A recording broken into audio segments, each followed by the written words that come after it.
Assalamualaikum warahmatullahi wabarakatuh, sahabat sejuta kisah. Semoga Anda masih selalu setia bersama kami, channel yang setiap hari selalu menyuguhkan cerita-cerita misteri menarik. Kali ini kami masih akan melanjutkan sebuah kisah nyata misteri yang berjudul Titik Balik Ilmu Leluhur Part 2. Datuk Lolo bersujud, dirinya seakan menahan agar dua makhluk yang selama ini mengikuti dirinya tidak keluar dari tubuh rentanya dan menampakkan wujud aslinya. Cik Puan, aku sudah tidak kuat. Tolong akhiri semua ini.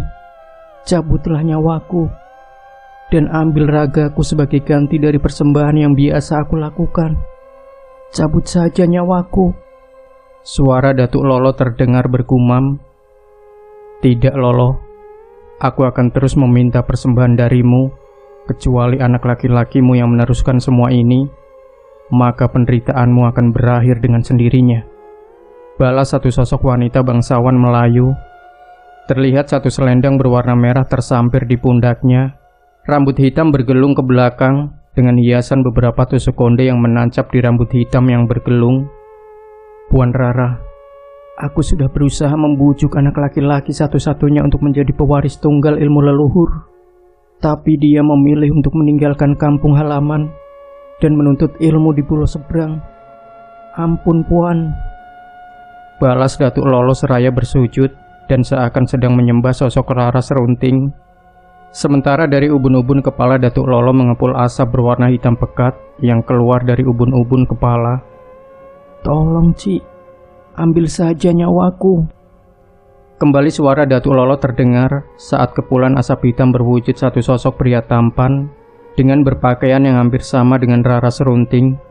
Tidak Lolo, aku hanya ingin persembahan darimu, atau anak laki-lakimu yang menjadi penerus dari perjanjian leluhurmu. Suara Jalapaksi terdengar bergema. Siapa orang ini? Apakah dia datang untuk membebaskan dirimu dari sumpah para leluhurmu? Atau manusia ini yang akan kau jadikan persembahan buat kami? Ucap Jalapaksi. Datuk, kalau kehadiranku untuk dijadikan tumbal atau persembahan untuk semua yang Datuk dapatkan, salah besar jika aku yang harus dijadikan persembahan. Semua ini ternyata sudah Datuk rencanakan, tapi Datuk lupa satu hal. Meskipun aku yang sengaja untuk dijadikan persembahan, bila belum takdirnya, maka aku tidak akan pernah jadi persembahan buat mereka. Maka dari itu, aku pun bisa memaksa kepada mereka untuk menjadikan anak laki-laki Datuk sebagai gantinya. Ujarku yang sebelumnya sempat tercengang mendengar perkataan Jalapaksi. Untuk kalian berdua, kini aku tahu alasannya kenapa sambutan kalian bukan saja hangat, tapi sangat keras. Semuanya memang disengaja untuk melukai atau lebih kejam dari itu. Kembali suaraku lantang terdengar. Tidak Wi, bukan begitu. Jangan termakan omongan mereka, karena mereka sengaja berkata seperti itu untuk dijadikan alasan agar bisa mengambil dirimu. Datuk bersumpah atas nama Tuhan, Datuk sama sekali tak berniat mencelakai dirimu. Sudah sekian lama Datuk ingin mengakhirinya, tapi selalu saja gagal. Jika dirimu bisa, maka bebaskan Datuk dari semua ini. Kalau harus selembar raga renta yang jadi korban, Datuk ikhlas. Asal jangan orang lain sebagai tumbal dari ilmu leluhur ini. Ujar Datuk Lolo dengan air mata yang mengalir. Rara Serunting, Jalapaksi, aku tidak punya urusan dengan kalian. Ini urusan kalian bertiga, dan aku tidak punya kepentingan lagi di sini. Selesaikan saja urusan kalian. Ujarku seraya membalikkan badan. Tunggu, kamu boleh pergi, tapi biarkan makhluk itu di sini. Ujar Jalapaksi. Ambil saja sendiri kalau kalian mampu. Balasku. Wangsa, semua ini hakmu. Untuk menentukan sikap, aku tidak bisa menahanmu untuk tetap bersamaku jika itu menjadi pilihanmu. Batinku berbicara pada sosok belang putih hitam.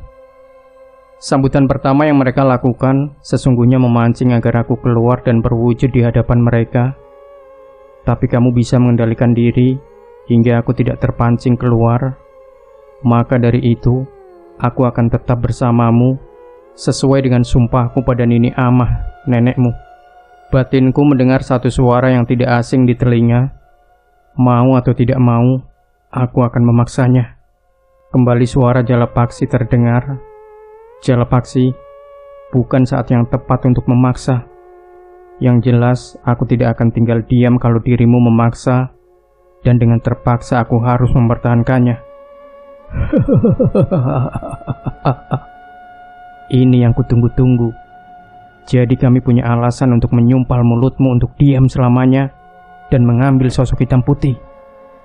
Jalapaksi, Rara Serunting, kita tidak pernah saling mengenal dan baru kali ini bersua. Lalu tanpa alasan yang jelas kalian ingin menanam benih permusuhan, bahkan ingin membungkam mulutku. Lalu di mana kesalahan dan dosa apa yang kuperbuat pada kalian?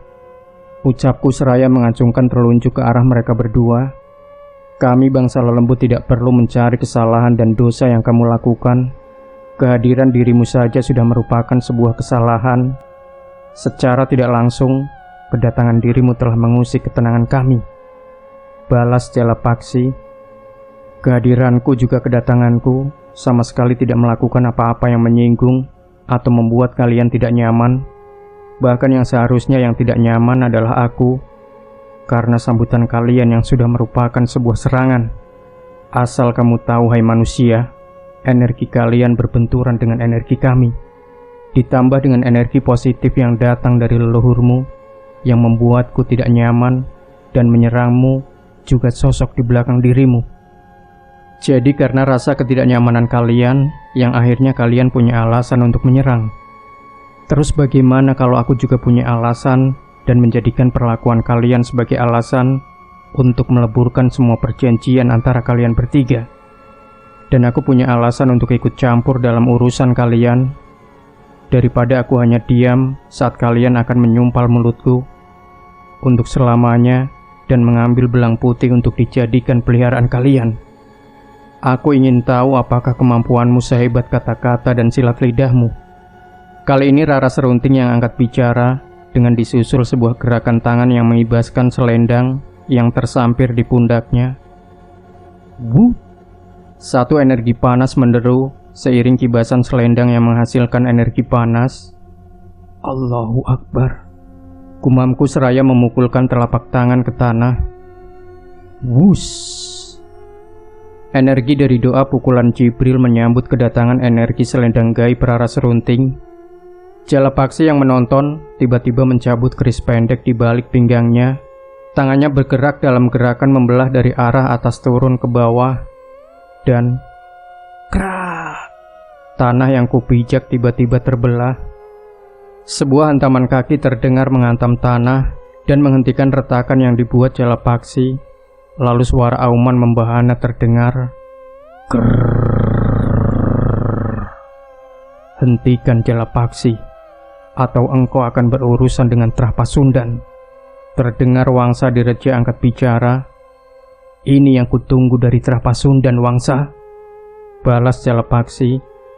Baiklah, kalau itu kehendakmu, ikuti aku. Tantang Wangsa Direja seraya berkelebat keluar dari ruangan kamar Datuk Lolo. Tunggu, aku ikut. Seru Rara Serunting dan tubuhnya ikut berkelebat. Jang, lakukan dengan caramu dan ikuti aku. Suara Wangsa Direja yang terdengar oleh batinku. Dengan cepat aku jatuhkan ragaku untuk duduk bersila, lalu menyatukan hati, di mana lisan menyebut dan hati memanggil asma Allah, Allah, Allah.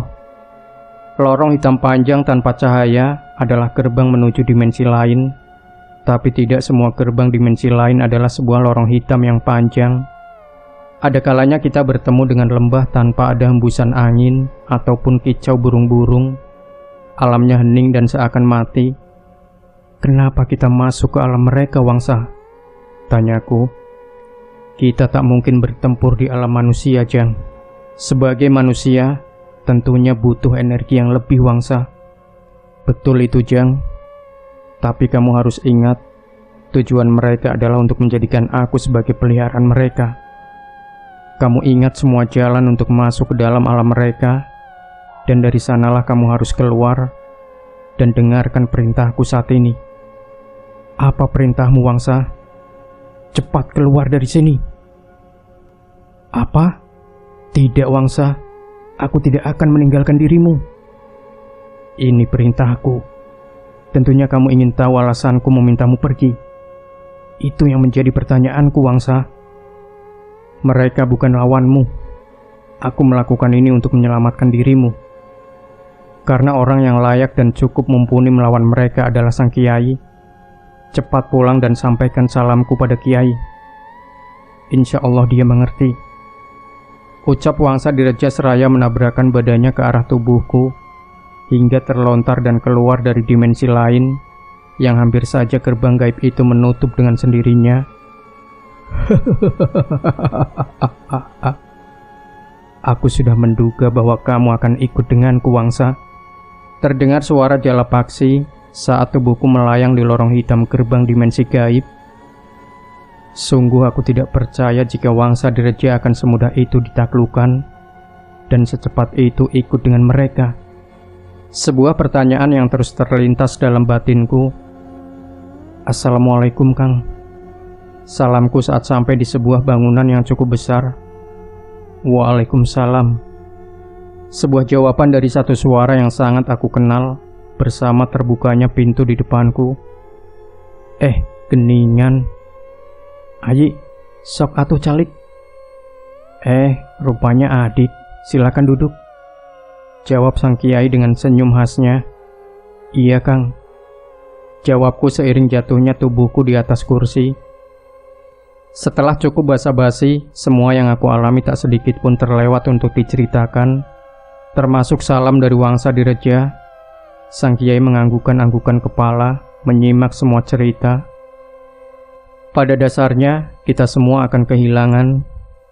Jangankan si Wangsa, diri kita kalau memang sudah waktunya pergi, siapa yang bisa mencegah? Kegelisahanmu dengan tidak adanya sosok Wangsa adalah sebuah kelemahan sebagai manusia, ujar sang kiai. Kemah? Maksudnya? Kamu itu, Wi, terlalu bergantung pada makhluk hingga menomorduakan pencipta. Wangsa itu bukan apa-apa bila dibandingkan dengan Gusti Allah. Buktinya, dia begitu lemah dan tidak berdaya saat berhadapan dengan dua sosok yang kemampuannya lebih. Di atas langit masih ada langit, tapi kita lupa ada sang pencipta langit. Penyandaran diri akan kemahabesaran Gusti Allah sebagai manusia yang tiada daya dan upaya adalah kunci untuk mendapatkan pertolongan darinya. Langkah apa untuk selanjutnya, Kang? Tanyaku. Ilmu leluhur Datuk Lolo adalah ilmu yang betul-betul sangat tua, turun-temurun. Memang Akang rasakan sangat kuat di belakang tubuh Datuk Lolo. Ratusan jin berbaris. Kemanapun Datuk Lolo pergi, jin-jin itu mengikuti, termasuk kedua sosok itu. Berarti ada kemungkinan Wangsa tidak akan kembali dan bisa dijadikan bala tentara. Bisa terjadi juga hal seperti itu. Semua hal bisa terjadi. Jika Wangsa menolak, mungkin akan terjebak dan tidak bisa keluar dari alam mereka. Mungkin juga ya, Kang. Secara tidak langsung, salam dari Wangsa adalah permintaan tolong. Akang sudah paham itu, Wi. Bisa tidak Akang menolong Datuk Lolo sekaligus membebaskan Wangsa? Akang tidak bisa, tapi Allah Maha bisa. Tapi Wangsa bilang Akang yang bisa membantunya. Wi, kamu dan si Wangsa sama saja bergantung sama makhluk. Akang tidak bisa apa-apa. Kalaupun Akang bisa, itu atas kehendak Gusti Allah. Apakah ada cara lain untuk membebaskan Wangsa, Kang? Ada, tapi kamu belum sampai ke sana. Kamu hanya tahu dan ingat jalan menuju gerbang masuk alam mereka, tapi kamu belum bisa membuka kunci gerbang untuk bisa masuk. Kira-kira gimana cara membuka gerbang gaib yang terkunci itu? Kalau gerbang gaib itu tidak terkunci, mungkin si Wangsa sudah bisa keluar, Wi. Iya juga. Bisa Akang mengajarkan untuk membuka kunci gerbang itu.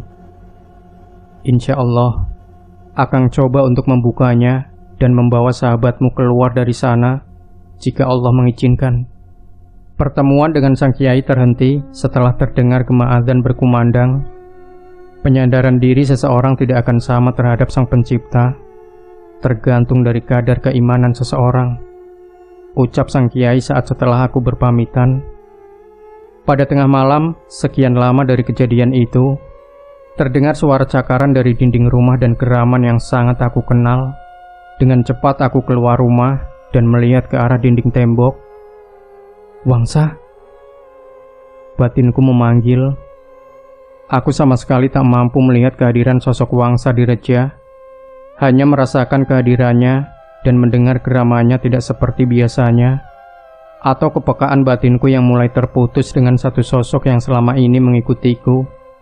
Atau ini sebuah pertanda dari Wangsa di Reja buatku. Aku bingung harus berbuat apa untuk mengembalikan Wangsa di Reja. Sisi manusiaku ada rasa takut kehilangan sosok Wangsa di Reja. Tidak bisa dipungkiri, Wangsa telah banyak membantu saat aku berhadapan dengan hal-hal yang berbau mistis dan misteri. Semoga saja sang kiai mampu membebaskan Wangsa di Reja, batinku. Malam itu setelah geraman dari Wangsa di Reja yang terdengar tanpa mampu untuk kulihat wujudnya, aku segera bersuci, lalu membaca suratul Fatihah dan surah Yasin agar bisa terhubung dengan Wangsa di Reja melalui mimpi. Dan setelah beberapa hitungan salah satu ayat yang terkandung dalam surah Yasin, Ya Allah, dengan kuasa dan izin-Mu, pertemukan aku dengan hamba-Mu Wangsa di Reja. Ya Rob, hanyalah Engkau yang memiliki kuasa di atas kuasa. Doaku pada sang pengabul doa, lalu membaringkan tubuh dan tidur. Jangan khawatir. Aku baik-baik saja. Jaga dirimu baik-baik. Ingat, tidak ada kekuatan selain kekuatan sang pencipta. Terang Wangsa di Reja dalam mimpiku. Eyang Wangsa, beri aku petunjuk untuk bisa menembus alam mereka. Bahkan menembus kasyaf serta dinding gaib mereka aku tidak mampu. Jang, kamu tidak akan pernah bisa menembus tirai gaib karena mereka bukan lawanmu. Bahkan kakangmu sendiri belum tentu bisa masuk dan menembus tirai gaib mereka. Mereka terlalu kuat untuk menjadi lawanmu saat ini. Suara Wangsa di Reja terpotong oleh kehadiran Rara Serunting yang langsung menyabetkan cambuk ke arah tubuh Wangsa di Reja. Wangsa! Aku berteriak dengan tubuh mandi peluh dan terbangun dari tidur. Jika kamu bisa menjadikan rasa takutmu sebagai senjata, maka kamu akan menemukan keberanianmu. Batinku mendengar suara Wangsa di Reja. Memang harus diakui bahwa aku dihantui rasa ketakutan saat berhadapan dengan sepasang penguasa lautan tanah Melayu. Selendang Rara Serunting dan keris pendek milik pasangannya merupakan senjata yang sangat luar biasa, mungkin dan bisa juga mengakhiri perjalanan hidupku.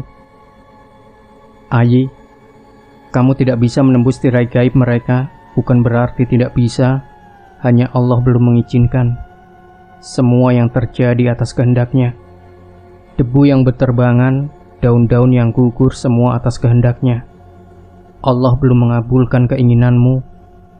Mungkin satu saat Allah kabulkan di saat yang tepat.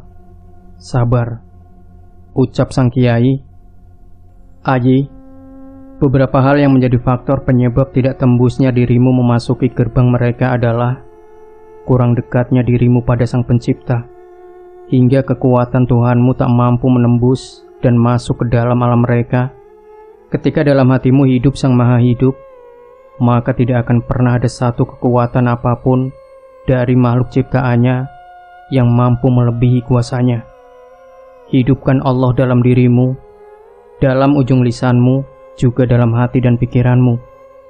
Maka atas kuasanya, Ayi akan mampu untuk menembus tirai gaib yang memang telah mereka pasang. Ingat, Allah bukan saja saat kamu sholat, dan cara mengingat Allah bisa dengan berzikir atau mengaji dan dalam setiap gerakmu. Maka hidupkan asma Allah dalam hatimu.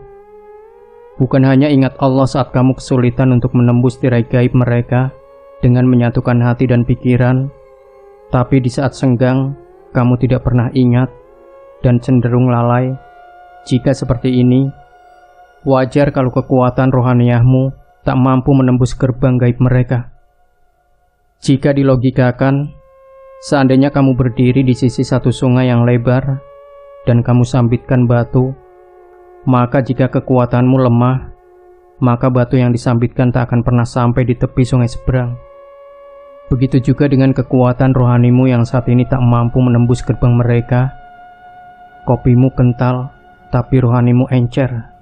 Hehehe. Terang sang kiai panjang lebar, dan aku hanya tersenyum sambil anggukan kepala untuk mencoba meresapi semua wejangan dari sang kiai. Apakah untuk mencapai hal itu akan memakan waktu lama, sementara Wangsa berada di sana? Tanyaku. Pada dasarnya, ketajaman pisau karena sering diasah. Lalu bagaimana mungkin pisau itu akan tajam saat digunakan, sementara kamu jarang, bahkan tidak pernah mengasahnya. Lalu kamu gunakan pisau tumpul itu untuk memotong. Tentu saja sulit terpotong. Senjata itu sudah ada, tapi kamu malas untuk mengasahnya, dan cenderung kamu pakai saat kamu membutuhkan. Wajar saja jika kekuatan rohanimu lemah. Untung saja bukan lemah syahwat. Hehehe. Aduh, akang mah ada-ada saja, jawabku sambil tersenyum. Dalam sebuah kitab Rasul bersabda, siapa saja yang mendawamkan ayat ini, maka sekuat apapun kekuatan yang dimiliki oleh makhluk gaib yang tak terlihat akan bertekuk lutut dan secepatnya akan terbakar oleh ayat ini. Terang sang kiai sambil menyebutkan nama salah satu kitab yang dimaksud dan memintaku untuk mencarinya sendiri. Cari dan temukan ayat itu dalam kitab yang akan sebutkan. Insya Allah kamu bisa membebaskan sosok jin berwujud harimau putih yang bernama Wangsa Direja. Baik Kang, hatur nuhun alias terima kasih atas petunjuknya. Insya Allah, ayo cari secepatnya. Ketika Allah telah menunjukkan kuasanya, maka tidak ada kekuatan yang mampu menandinginya. Maka pikiran dan hatimu menyatu dengan gerakmu adalah Allah. Siap Kang, laksanakan. Balasku sambil mencium tangannya dan berpamitan. Wangsa, dengar aku. Batinku memanggilnya setelah beberapa hari kemudian sepulangnya dari ponpes sang kiai. Grrrr. Sebuah geraman yang tidak asing di telinga. Baiklah Wangsa, aku akan berusaha untuk mencari keberadaanmu dan membebaskanmu. Jang, terlalu berisiko bila kamu menjebol tirai gaib mereka bagi keselamatanmu. Insya Allah Wangsa, aku sudah mengalahkan rasa takutku dan menemukan keberanian yang sempat amblas. Syukurlah Jang, bebaskan Eyang secepatnya, sebelum jala paksi dan rara serunting menambah kekuatannya di gerbang gaib. Baik Wangsa, doakan cucumu. Sekejap kemudian, seluruh panca indera menyatu dalam asma agung sang kuasa. Brut. Aku seakan berada di sebuah pulau yang gersang. Sekeliling pulau banyak terdapat batu karang hitam, debu, dan pasir berterbangan menutup pandangan. Tidak lama kemudian tampak jelas dari arah depan sebuah istana megah dengan jalan setapak yang mengarah istana. Sebuah gerbang berdiri kokoh di sisi kiri dan kanan. Terlihat dua punggawa dengan perut buncit, kepala botak dan bertanduk dengan memanggul gada di pundak. Berhenti! Siapa kamu? Aku cuma manusia yang tersesat dan tidak tahu jalan pulang. Lalu aku melihat megahnya istana itu. Aku bukan siapa-siapa. Manusia bodoh, tersesat. Ini makanan enak dan lezat, serta darah yang segar. Teriak salah satu punggawa sambil bertolak pinggang dengan tawa yang menggema. Punggawa dari sisi kanan mendekati, dengan cepat tangannya menjambak rambut, disusul tangan kanan yang mengarah untuk mencekik leher.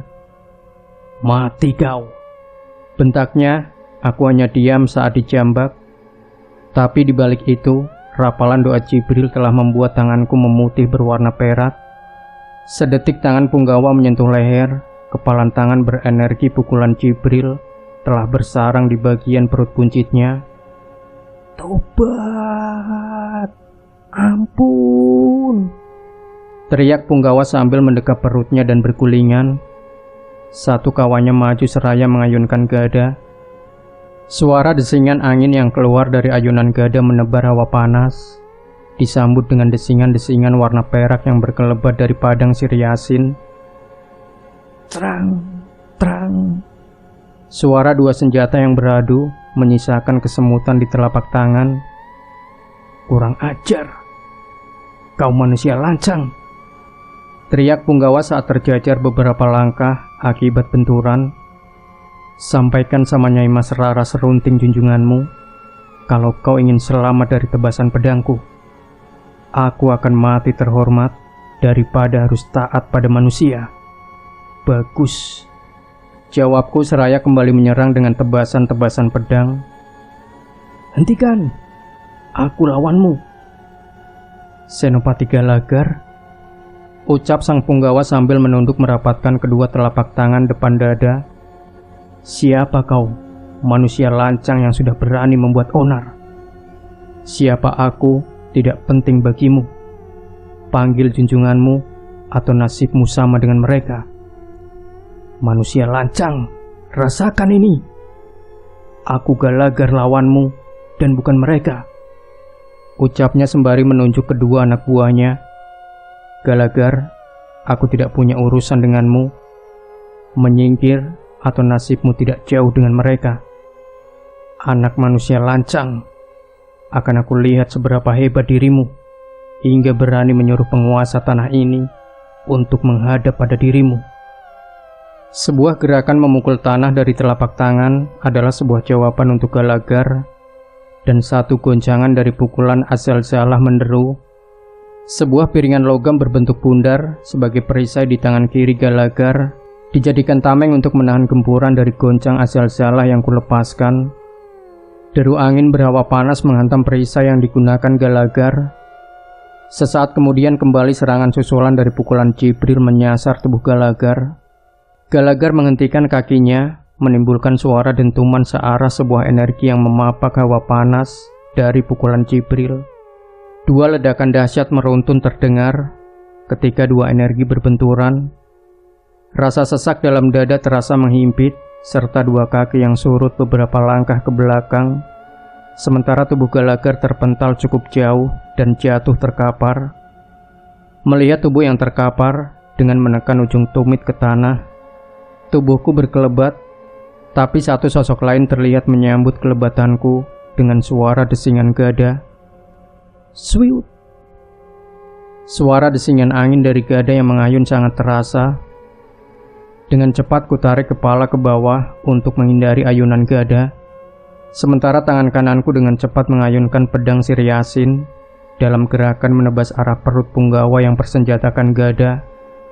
Kilatan sinar perak yang berkelebat menembus perut buncit sang Punggawa, dan seketika jerit kesakitan terdengar melengking. Gada jatuh seiringnya tubuh yang ambruk, dengan tangan yang mendekap perut berlumuran darah hitam kecoklatan. Dengan tangan yang masih menenteng pedang perak Siryasin, kaki kananku menginjak dada berbulu milik Galagar. Saat seperti ini, siapa yang akan menyelamatkan selembar nyawamu? Ujarku seraya menempelkan ujung pedang perak Siryasin. Junjunganku mengajarkan aku untuk tidak takut mati, apalagi oleh sebangsa manusia sepertimu. Dan kamu lihat itu, jawab Galagar seraya menunjuk ke arah atas.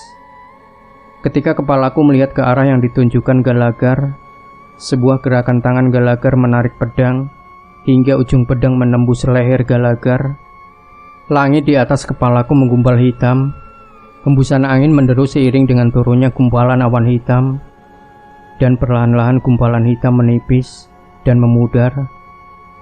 Lalu satu sosok laki-laki tampan dengan pakaian adat dan kain yang menghias dari pinggang sampai lutut berwarna kuning keemasan. Di pinggangnya terselip sebatang senjata keris yang tidak terlalu panjang. Raut wajah lelaki tampan terlihat tersenyum sinis. Sesaat setelah melihat beberapa tubuh dari abdinya yang terkapar tak bergerak. Nyawamu tidak cukup untuk menebus 3 abdiku. Saat ini aku selesaikan dirimu, dan selanjutnya bagian kucing kurap leluhurmu, ujar Raksa Jala. Raksa Jala atau Jala Raksa, dan apapun panggilan namamu tidak penting bagiku.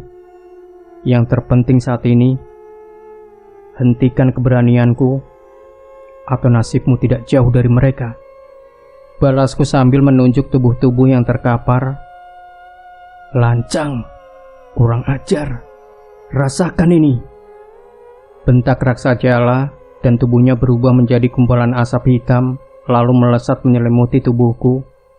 Aji Tameng Rogo, 4 asma dengan cahaya ungu terlebih dulu menyelimuti dan membungkus ragaku. Sementara asap hitam perwujudan dari Raksa Jala terus berputar mengitari tubuhku. Hati-hati, jalur Raksa Jala menggunakan aki sikap raga untuk masuk dalam ragamu serta mengendalikan alam bawah sadarmu. Fokus hati dan pikiranmu kepada penguasa alam semesta. Satu suara dari Wangsa Direja yang terdengar batinku. Aku hanya anggukan kepala sebagai jawaban, sementara lafaz-lafaz 4 asma terbalik bergaung dalam hati. Perlahan-lahan energi asma terbalik terkumpul di telapak tangan. Sedikit demi sedikit 4 asma kurung aku tarik untuk membuka celah melancarkan serangan. Gumpalan asap hitam tiba-tiba menjauh untuk mengambil jarak. Dengan cepat 4 asma kurung aku tarik dan hentakan telapak tangan memukul tanah, melancarkan pukulan 4 asma terbalik. Tapi di sisi lain, asap hitam dari wujud Raksa Jala tengah menyeluruh. Blar, bung. Tubuhku terpental dengan darah yang mengucur dari mulut, hidung juga telinga. Sementara asap hitam hilang tak berbekas, yang terlihat adalah sosok laki-laki tampan. Yang tengah terduduk, mendekap dada dengan satu tangan. Tangan sebelahnya mencabut keris pendek yang terselip di pinggang. Lalu, sebuah gerakan dari atas ke bawah menikamkan ujung keris di tanah. Slep. Ujung keris masuk ke dalam tanah dan tangan Raksa Jala terangkat ke atas dengan mulut komat kamit. Tiba-tiba ujung keris bergetar hebat, dibarengi dengan bumi yang berguncang, menimbulkan suara krak, dan tanah yang kupijak terbelah. Celaka, batinku sambil menyeka darah yang keluar dari mulut dengan ujung baju. Bem. Satu hentakan kaki terdengar di ujung tanah yang terbelah, yang nyaris menelan tubuhku ke dalam bumi yang terbelah. Sepasang kaki mengentak pada ujung tanah yang terbelah dan nyaris menelan tubuhku. Sesaat aku tengadah melihat wajah sosok yang datang. Kiai, gumamku. Hudang Yi, nah meni atah pangarti teh. Bangun dek, masih mentah kemampuanmu, jawab sang kiai sambil tersenyum. Dengan mendekap dada dan mengusap darah yang keluar dari mulut dengan ujung baju, aku hanya bisa diam saat sebelah tangan sang kiai menepuk punggung lalu mengusap seluruh badan dengan telapak tangannya. Waras kersaning jati, waluya kersaning Allah. Jak-jak waringkas ku kuasa Gusti Allah, ucap sang kiai seraya meniup ubun-ubun kepalaku. Aku datang di saat yang tepat, dan atas kuasa Gusti Allah mampu menghentikan ilmu belah jagat. Mungkin aku adalah lawan yang sebanding denganmu sang raja, ucap sang kiai. Manusia lancang mana lagi yang berani mencampuri urusan reksa jagat dan telah lancang masuk dalam kekuasaanku, balas reksa jagat seraya mencabut keris pendeknya dan mengibaskan dalam gerakan menebas. Tebasan keris pendek mengeluarkan deru angin yang bergulung. Debu-debu juga bebatuan berterbangan. Begitu juga tubuhku yang sempoyongan bertahan dari deru angin yang bergelombang. Sementara itu sang kiai tetap berdiri dengan tangan yang terus memutar biji tasbih hingga biji-biji tasbih sampai pada ujung. Tangan sang kiai dengan cepat menarik sorban hijau yang mengalung di leher, lalu mengibaskan sorban hijau ke arah reksa jagat. Kibasan sorban kumala hijau tidak kalah dengan senjata reksa jagat. Sama-sama mengeluarkan deru angin. Pada akhirnya dua kekuatan dahsyat berbenturan, menimbulkan goncangan dan suara dentuman yang membahana. Tubuh reksa jagat juga tubuh Kiai sama-sama terpelanting akibat dari benturan tingkat tinggi. Reksa jagat muntah darah, sementara sang Kiai mendekap dadanya dengan sebelah tangan. Pantas manusia satu ini berani mengadu kekuatan. Ternyata punya kekuatan yang luar biasa. Tidak seperti kunyuk satu itu. Gerutu reksa jagat. Yi, cepat lakukan sesuatu sebelum Rara Serunting datang, seru sang Kiai. Aku faham dengan maksud sang Kiai. Dengan cepat 4 asma kurung melesat ke arah tubuh reksa jagat.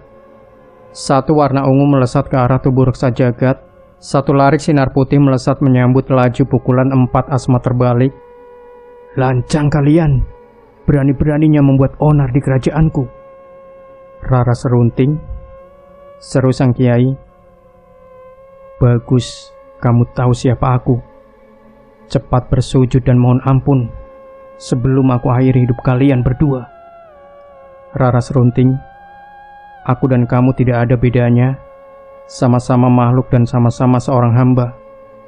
Kematian kita sudah tertulis. Sedikit pun aku tidak pernah takut dengan sesama makhluk, apalagi dengan makhluk sebangsa kalian, jawab sang Kiai. Kurang ajar, berdebah, lancang. Rasakan ini. Aku tidak ingin memperpanjang masalah ini. Mari kita selesaikan ini semua dengan cara yang baik, ucap sang Kiai. Kiai, sudah tidak berlaku penyelesaian dengan cara yang baik. Saat ini yang terbaik adalah tunjukkan kemampuanmu, dan jika mampu mengalahkan dan menundukkan kami, maka apapun permintaanmu akan aku penuhi, balas Rara Serunting. Kedatanganku bukan untuk meminta apapun darimu. Apa yang lebih berhak untuk aku minta, aku lebih mengutamakan permohonan dan permintaan pada Tuhanku, bukan pada dirimu yang jelas-jelas tidak lebih denganku sebagai makhluk. Meskipun aku sebagai makhluk, tapi aku bisa memenuhi segala keinginanmu. Bila Kiai butuh uang, emas, maka aku akan memberikannya buat Kiai. Rara Serunting, Tuhanku Maha Kaya, dan aku tidak butuh itu semua, apalagi dari makhluk sebangsa siluman sepertimu. Dan kamu pikir aku mampu kamu silaukan dengan harta berupa emas dan tumpukan uang? Semua itu hanyalah tipu daya kalian. Dan kalian salah orang bila ingin menukar keimananku dengan semua yang kalian tawarkan. Cukup satu hal yang harus kalian lakukan. Apa itu, Kiai? Seru Rara Serunting. Bebaskan leluhur kami, itu saja. Baik Kiai, aku akan bebaskan, tapi dengan satu syarat. Apa dengan mengadu kekuatan adalah syarat mutlak yang kalian inginkan? Jawab sang Kiai. Hehehe, ternyata peka juga dengan keinginan kami Kiai satu ini. Timpal reksa jagat. Keluarkan semua kemampuanmu Kiai, jangan sampai menyesal, imbuh Rara Serunting, seraya mengibaskan selendang putih yang menggantung di dua sisi pinggangnya. Wush! Satu larik sinar putih menderu. Sang Kiai mundur beberapa langkah, dan sorban kumala hijau dikibaskan ke arah depan menyongsong datangnya larik sinar putih. Sinar hijau yang keluar dari sorban sang Kiai tergulung dan membentuk gumpalan-gumpalan menelan larik sinar putih Rara Serunting. Tubuh Rara Serunting berkeringat dingin dengan gigi gemeretak. Sementara itu reksa jagat menempelkan 2 telapak tangannya di punggung Rara Serunting untuk menambah kekuatan. Sang Kiai menoleh ke arahku seraya mengedipkan mata sebagai sebuah isyarat. Melihat hal itu, aku sangat paham maksud dari sang Kiai. Maka dengan cepat gabungan 4 asma terbalik dengan telaga kausar mengarah pada tubuh reksa jagat. Dengan cepat reksa jagat menarik telapak tangannya dari punggung Rara Serunting dan menahan gempuran dari serangan asma terbalik yang mulai menyasar bagian atas tubuh reksa jagat. Sementara hawa dingin yang keluar dari telaga kausar mengarah pada bagian bawah reksa jagat. Telapak kanan reksa jagat dihantamkan ke arah atas. Sebuah energi panas menyambut serangan 4 asma terbalik. dan tangan kirinya menghantam bumi untuk membuat tameng dari pukulan telaga kausar. Bum, bum. Dua ledakan terdengar dari dua benturan, dari dua kekuatan yang berbeda. Tidak lama kemudian, sebuah ledakan yang dahsyat terdengar akibat benturan dari dua senjata, selendang manik putih, serta sorban kumala hijau. Ledakan antara aku dengan Reksa Jagat ditelan oleh ledakan dahsyat dari kekuatan Kiai dan Rara Serunting.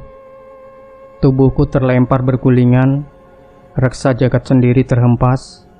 Tubuh Rara Serunting amblas sampai lutut ke dalam bumi, sementara sang Kiai tersungkur ke belakang.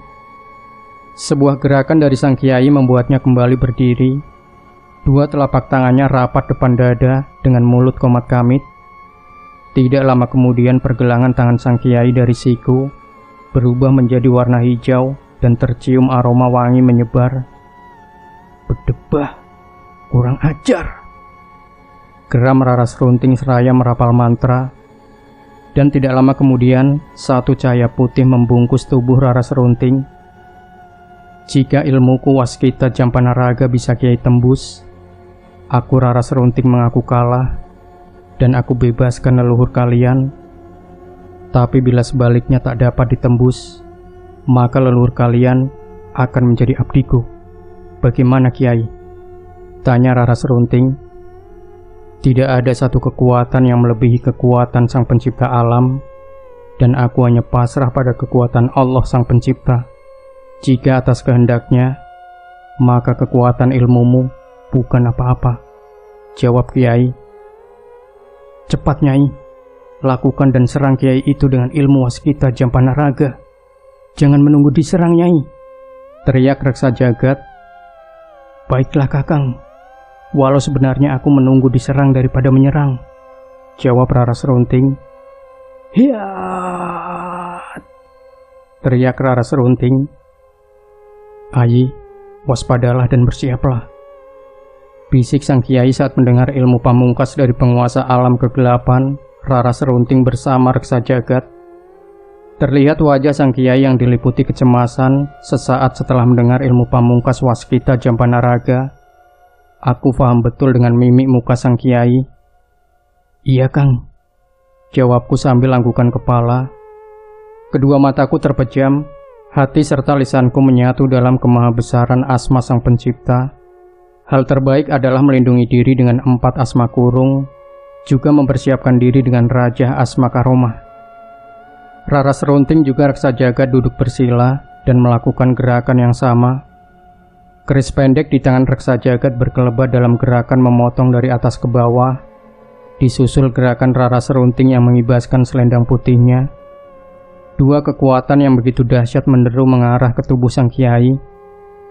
Satu gerakan kecil dari sang Kiai menarik mundur 1 langkah telapak kaki. Tangan kanannya melakukan gerakan memutarkan sorban kumala hijau, sementara tangan kirinya mengepal dan menghantamkan kepalan tangan ke arah tanah. Dua gelombang serangan dahsyat dari penguasa kegelapan menderu, menyebarkan hawa panas menyengat, sementara tanah yang dipijak bergoncang hebat. Goncangan ini membuat tubuhku juga tubuh sang Kiai limbung. Putaran sorban kumala hijau berhenti.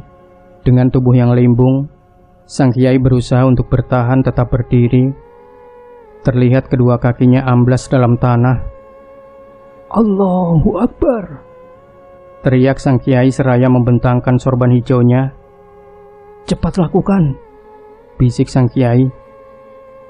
Aku yang mendengar bisikan itu dengan segera memukulkan telapak tangan, menghantamkan pukulan Asma Karomah. Ini yang terakhir aku miliki Kiai, gumamku. Dua serangan yang beruntun yang dilepaskan Reksa Jagat dan Rara Serunting menderu dan menghantam bentangan sorban kumala hijau milik sang Kiai. Sementara itu sinar putih yang keluar dari 4 Asma Karomah mengarah tubuh Rara Serunting. Manusia-manusia licik, dengus Rara Serunting seraya memutar tubuh dan mengibaskan selendang putih miliknya. Sementara itu pukulan tangan kiri sang Kiai menyusur tanah, menahan serangan Reksa Jagat. Sebuah ledakan yang maha dahsyat terjadi akibat benturan dari beberapa energi yang dilepaskan. Aku merasakan seakan tubuhku melayang dan terhempas akibat dari benturan. Begitu juga tubuh sang kiai. Begitu juga tubuh sang kiai terlihat terhempas dan melayang bersama satu sosok yang kukenal belang hitam. Pertempuran dengan penguasa kegelapan dari leluhur Datuk Lolo pada akhirnya berimbas pada diri Datuk Lolo. 2 hari sejak pertempuran itu, Datuk Lolo sakit dengan tubuh mengering dan kulit menghitam. Masuk pada hari keempat, anak dari Datuk Lolo datang dan meminta sang kiai untuk melihat keadaan Datuk Lolo yang tengah menghadapi sakaratul maut. Maaf kiai, Datuk meminta saya untuk menjumpai kiai. Menurut Datuk, kiailah yang bisa mencabut apa yang ada dalam tubuh Datuk, ujar anak Datuk Lolo. Saya paham, jawab kiai singkat, lalu berdiri dan menyampirkan sorban hijaunya. Ayo, kita berangkat sekarang, Duk, ajak kiai. Sepulang dari rumah Datuk Lolo, kiai duduk di ruang tengah dan berbincang-bincang denganku. Kadangkala, sebuah ilmu yang diturunkan secara turun-temurun sangat sulit untuk dilepaskan, dikarenakan sudah mengakar dan mendarah daging, dan pada akhirnya, pemilik ilmu itu sendiri yang tersiksa saat sakaratul maut. Biarkan dan lepaskan Wangsa Direja, jangan sampai dia akan mempersulit dirimu saat sakaratul maut nanti, ujarnya. Belum aku menjawab obrolan sang kiai, satu dering nada seluler masuk. Bentar ya Wi, ujar kiai. Innalillahi wa inna ilaihi roji'un, ujar sang kiai di ujung telepon. Datuk Lolo meninggal, kata kiai sambil menutupkan telapak tangannya di atas seluler. Innalillahi, gumamku. Demikian sahabat sejuta kisah, akhir dari sebuah kisah misteri yang berjudul Titik Balik Ilmu Leluhur. Dan jangan lupa berikan komentar Anda, like, share video ini, subscribe channel Sejuta Kisah, dan nantikan kembali cerita-cerita misteri terbaru dari kami. Wassalamualaikum warahmatullahi wabarakatuh.